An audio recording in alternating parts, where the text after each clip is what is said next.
Homeless man saves little boy's life, then a black SUV shows up. My name's Bianca from Buzzline Tales, and today we'll dive into a very emotional story. Don't forget to like the video and subscribe to our channel. I would really like each of you to comment on your name so that I can get to know you better. Night had fallen over Chicago, and the cold bit harshly at those wandering the streets. Peter, a homeless man, carried his worn backpack through the dimly lit alleys, searching for a spot to rest. For years he had lived like this, invisible to the world, but tonight was different. Tonight would change everything. As he settled near a deserted park, a sharp cry echoed through the icy silence. It wasn't the usual city noise. This was something else, an urgent plea for help. Peter bolted toward the sound and stumbled upon a terrifying scene. A young boy, no older than 6, was struggling at the edge of a frozen lake. His tiny hands clawed at the broken ice, his face pale with fear. Peter's heart raced. Without hesitation, he ran onto the fragile surface.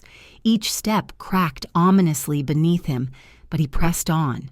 Crawling to distribute his weight, he reached the boy whose strength was fading fast. "Hold on, kid, I've got you," Peter said, his voice trembling but resolute. With every ounce of strength he had, Peter pulled the boy from the freezing water.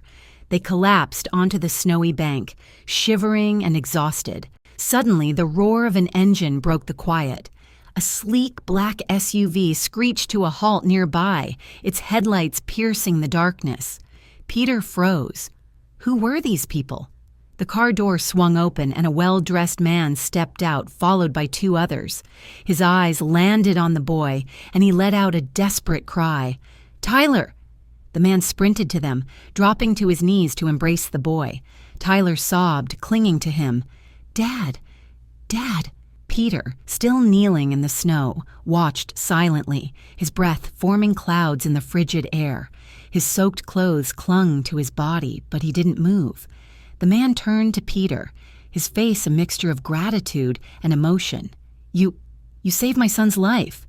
How can I ever repay you?" Peter shrugged, feeling awkward. "I just did what anyone would have done." The man shook his head firmly. "You saved my everything."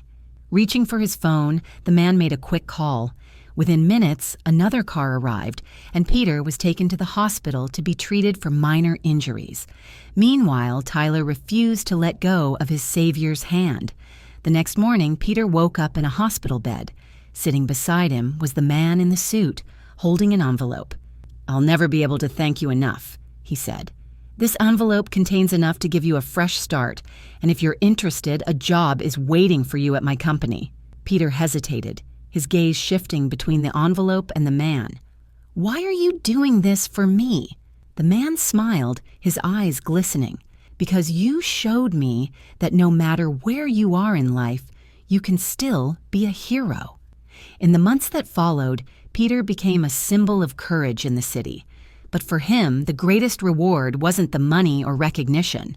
It was a small photo he kept in his pocket, a picture of him with Tyler, the boy he saved, and his father, who had become his greatest ally. In that image, Peter had found something he thought he'd lost forever: a family.